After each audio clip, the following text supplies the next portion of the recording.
Programme replay में खुशामदीद। हम बात करें जनाब पीएसएल के सप्लीमेंट्री रिप्लेसमेंट ड्राफ्ट की, और हमें अब ज्वाइन किया है स्पोर्ट जर्नलिस्ट फरीद खान ने। रज़ा कलीम भी हमारे साथ मौजूद हैं। फरीद, आप ही क्या राय है, चूँकि 3 से 4 सीरीज़ आ गई और हमने देखा कि तमाम टीमों के जो रिप्लेसमेंट हैं वो लिए गए, सप्लीमेंट्री भी 2 इसलिए शायद एक्स्ट्रा लिए गए इस बार टीमों की जानिब से कि चलें आपको जो स्क्वाड है उसके ऑप्शन इंटैक्ट रहें, लेकिन फिर भी जो इम्पैक्ट होगा इसका, जो कल आपने पिक्स देखी हैं, क्या राय है आपकी जो टीमों के कॉम्बिनेशन जो पहले दिन था और अब जब ये सारी रिप्लेसमेंट होंगी, खासतौर पर टिम डेविड की अगर हम बात करें, he is coming on 3 March. I think it's a big blow for Multan Sultan, way very impact player, और हम सब भी उनको देखना चाहते थे नेक्स्ट टाइम जितना जल्दी हो सकता। बिल्कुल आप सही कह रहे हैं, लेकिन रिप्लेसमेंट ड्राफ्ट करें आप, वो आपके जो स्क्वाड स्ट्रेंथन नहीं करते। ड्राफ्ट इसलिए कि आपने कब उतनी अपनी पिक, आपकी मेन पिक अवेलेबल नहीं होती है ऑब्वियसली, इस वजह से आपने रिप्लेसमेंट प्लेयर्स जो हैं, सप्लीमेंट्री प्लेयर्स जो हैं, उनका आपने चुनाव करना होता है। डेविड डेफिनेटली एक बहुत बड़ा प्लो है मेरे ख्याल से मुल्तान सुल्तान के लिए। उनका जो था, मेरे ख्याल से उनकी कॉन्शियस एफर्ट थी कि उन्होंने ऑलराउंडर्स ही साइन करने हैं। आपने देखा है उन्होंने कायरन पोलार्ड को साइन किया है, उन्होंने साइन किया वेन पार्नेल को, अमाद बट को, खासतौर पे पेस बॉलिंग ऑलराउंडर्स को, और फिर इजारुल हक नवीद को उन्होंने साइन किया जो सिडनी सिक्सर्स से खेल रहे हैं, अफगानिस्तान के 19 साल के वो स्पिनर है, वो काफ़ी एक्साइटिंग टैलेंट है। लेकिन जहाँ पर भी हम बात करें, जितनी भी आप कोशिश करें, कि ये आपके फर्स्ट चॉइस प्लेयर्स तो नहीं थे, आपने इनको रिप्लेसमेंट में पिक किया, यानी कि जो आपके प्लेयर्स अब अवेलेबल नहीं है उनकी जगह पर खेलेंगे। और आप बिल्कुल सही कह रहे हैं, 3 मार्च तक डेविड अवेलेबल नहीं है, इसी तरह 3 मार्च जो है उसके बाद जो है हसरंगा जो है वो भी नहीं होंगे। मतलब काफ़ी ऐसे जो है चेंजेस आपको देखने में मिल रही है डिफरेंट टीम्स में, और उनके जो फर्स्ट चॉइस प्लेयर्स हैं, लाहौर कलंदर्स के लिए स्पेशली हैरी ब्रुक जो है वो बहुत बड़ा लॉस है, क्योंकि वो तीनों फॉर्मेट्स अब इंग्लैंड से खेल रहे हैं, और इंग्लैंड की जो न्यूजीलैंड से टेस्ट सीरीज़ है, उसके बाद बांग्लादेश से उनके लिमिटेड ओवर मैचेस हैं। अफगानिस्तान एक सीरीज़ अपनी प्लान कर रहा है, तो 2 से 3 मैचेस अफगानिस्तान के प्लेयर्स भी मिस करेंगे। तो ये मेरे ख्याल से टीम जो है थोड़ा सा उनका कॉम्बिनेशन अनसेटल हुआ है। लेकिन पीएसएल में ऑब्वियसली उनके पास विंडो नहीं होती, हम जो देखते हैं इंटरनेशनल मैचेस पीएसएल के साथ साथ साइमल्टेनियसली चलते रहते हैं, वो फायदा आईपीएल को है लेकिन बाकी किसी लीग को नहीं है, इस वजह से ये चीज़ तो पर बर्दाश्त करनी पड़ती है।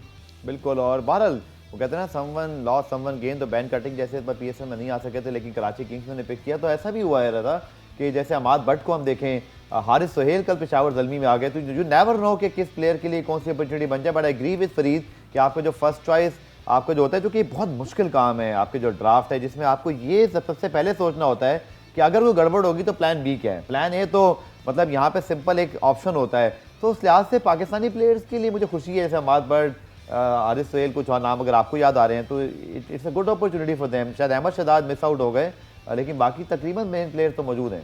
बिल्कुल, देखिए मूसा खान पिक हुए, फैसल अकरम एक चाइना मैन जो थे वो कराची में पिक हुए, तो मेरे ख्याल से अच्छा है। लेकिन देखें टीमों को प्रॉब्लम तो आती है कि आपका कॉम्बिनेशन बना हुआ होता है। हमने माजी में भी देखा है कोयटा के साथ बड़े मसले मसाइल रहे कि कोरोना के दिनों में खास तौर पर, तो उनके साथ टीमों को प्रॉब्लम तो आती है कि आपको एक सेटल कॉम्बिनेशन बन जाता है, उसके बाद आपको सडनली एकदम चेंज करना पड़ता है क्योंकि प्लेयर चले जाते हैं। इसी वजह से हमने देखा है कि इस्लामाबाद और लाहौर जो भी टीमें कामयाब हुई हैं, वो ज़्यादातर वो टीमें कामयाब हुई हैं जिनके लोकल प्लेयर ज़्यादा अच्छे खेलते हैं, मतलब पाकिस्तानी प्लेयर्स का जिनको कॉम्बिनेशन अच्छा बन जाता है, वो टीमें ज़्यादा हमें कामयाब होती हुई नज़र आती हैं। तो मेरे ख्याल से अच्छी बात है कि जो डिपेंड किया जाए ज़्यादातर लोकल प्लेयर्स पे बनस्बत फॉरेन प्लेयर्स पे।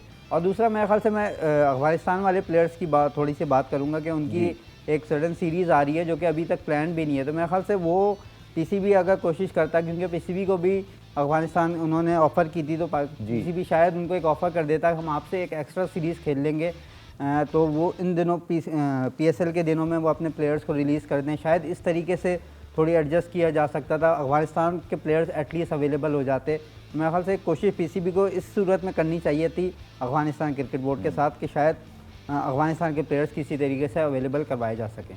बिल्कुल ठीक है। और रज़ा, अगर मैं आपसे फरीद बात करूं, तो जो आप 6 टीमों का कॉम्बिनेशन अब आप देखते हैं, तो आप ही क्या राय है जो ये सर्टन जो चेंजेस हुए हैं, दारी बात है इसमें, जैसे हमने टिम डेविड का स्पेशली बात की, डेविड मिलर का भी यही मामला है, और इस तरह जो दीगर ऑप्शन हैं, सो इस रिप्लेसमेंट और सप्लीमेंट्री ड्राफ्ट के बाद आप टीमों की स्टैंडिंग को कैसे देखते हैं? देखिए, सबसे पहले तो आपने कॉम्बिनेशन देखने, और टीम्स क्या ट्राई करती हैं, वो ये ट्राई करती हैं कि यहाँ तो उनका जो पुराना प्लेयर है जो किसी सीजन में या पिछले सीजन में उनके साथ खेला हुआ है, वो उसको सिलेक्ट करें। जैसे हमने देखा कि जफर गौहर जो है वो इस्लामाबाद यूनाइटेड ने वापस लिए। यहाँ टीम की कोशिश होती है कि अगर प्रूवन परफॉर्मर्स हैं, पीएसएल पहले खेले में हैं, जैसे टाइमर मिल्स हैं, वो इस्लामाबाद में आए हैं। उसके अलावा हमने देखा कायरन पोलार्ड दोबारा से आगे 2019 के बाद पेशावर से वो खेले थे, तो प्रूवन प्लेयर्स की ही कोशिश की जाती है ज़्यादातर कि वही प्लेयर्स जो हैं। बेन कटिंग का आपने नाम लिया, बेन कटिंग बेशक कराची से खेलेंगे लेकिन वो पहले ज़ल्मी से भी खेल चुके हैं, उनका एक्सपीरियंस भी है। तो इसी तरह से मेरा ख्याल है जो ऑलराउंडर्स है ना, उनकी ज़्यादा कोशिश की गई है, स्पेशली पेस बॉलिंग ऑलराउंडर्स। मैं फिर से कहूँगा, मुल्तान में अगर हम देखते हैं, पोलार्ड बात करें, पार्नेल की, अमाद भट्ट की, या इस्लामाबाद में टॉम करन जो हैं वो भी बैटिंग भी कर लेते हैं, अगर हम उनकी बात भी करते हैं, या इवन जब ज़ल्मी की आप बात करते हैं, जिनको स्पिनर शायद चाहिए था, स्पिन ऑप्शंस उनके इतने ज़्यादा अच्छे नहीं होते हैं। फिर आपको पता है मुजीबुर रहमान जो है, अगर अफगानिस्तान की सीरीज़ हो जाती है लॉक, तो मुजीब भी कुछ मैचेस मिस करेंगे। दानिश अजीज़ का एक ऑप्शन है, एक specialist spinner obviously Usman Qadir भी हैं, लेकिन अब हारिस सोहेल भी उन्होंने रख ली हैं।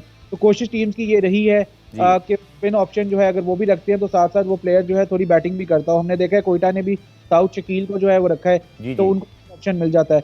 और नबील हाशमी ने भी यही ट्राई किया है, जिन प्लेयर्स के साथ वो पहले खेले हुए हैं उन्हीं को उन्होंने दोबारा से लिया। कैस अहमद लिया उन्होंने, नुआन तुषारा लिया उन्होंने, नुआन तुषारा के साथ वो खेले हैं लंका प्रीमियर लीग में गॉल ग्लैडिएटर्स से। तो कोशिश यही है कि वो अपने प्लेयर्स जो है ना उन्हीं के साथ खेलें, क्योंकि उनके साथ उनके कॉम्बिनेशन एक तो सेटल्ड होते हैं, एक जो है उनको उनकी साइकी का पता होता है, और वो फिर मेरे ख्याल से आसान होता है परफॉर्म करना। बिल्कुल, ट्रस्ट लेवल भी डेवलप होता है, टीम मैनेजमेंट को पता होता है कि कौन सा प्लेयर किस पोटेंशियल पे कैसे होता है। जिन लोगों ने पूछा है, सारी बातें बहुत सारे मैं बता देता हूँ जनाब के Rovman Powell, David Miller, Odean Smith, Akeal Hosein, Tabraiz Shamsi, जिन जिन टीमों में खेल रहे हैं, तो 8 मार्च ऑनवर्ड्स जो है इनकी अवेलेबिलिटी नहीं होगी, जो कि साउथ अफ्रीका और वेस्ट इंडीज़ की सीरीज़ है, ये हमें पता था। इधर Adil Rashid, Moeen Ali, Jason Roy potentially unavailable for the England series due to, फिर अब तो आदिल रशीद खेल ही नहीं रहे। और इसी तरह अगर हम देखें तो Alex Hales will join HBPSL from 26 January onward. और इसी तरह अगर हम बात करते हैं, Jordan Cox will available for Lahore Qalandars from 21 फरवरी।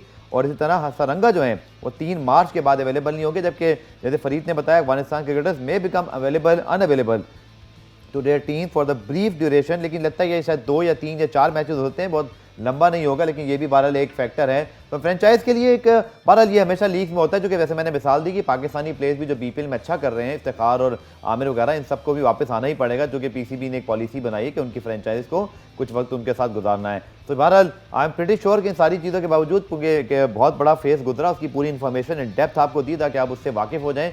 पर मुझे बहुत यकीन है कि इससे कोई बहुत खास फर्क नहीं पड़ेगा, और टीमें और PSL उसी अंदाज से जारी सारी रहेगी जैसे कि उसका एक अपना एक ट्रू कलर है। बहुत शुक्रिया फरीद आपका, रज़ा आपका बहुत शुक्रिया। पूरे प्रोग्राम में आप थे, प्रोग्राम में ब्रेक से पहले हमने सारी बात की थी और इसको अब समझ किया।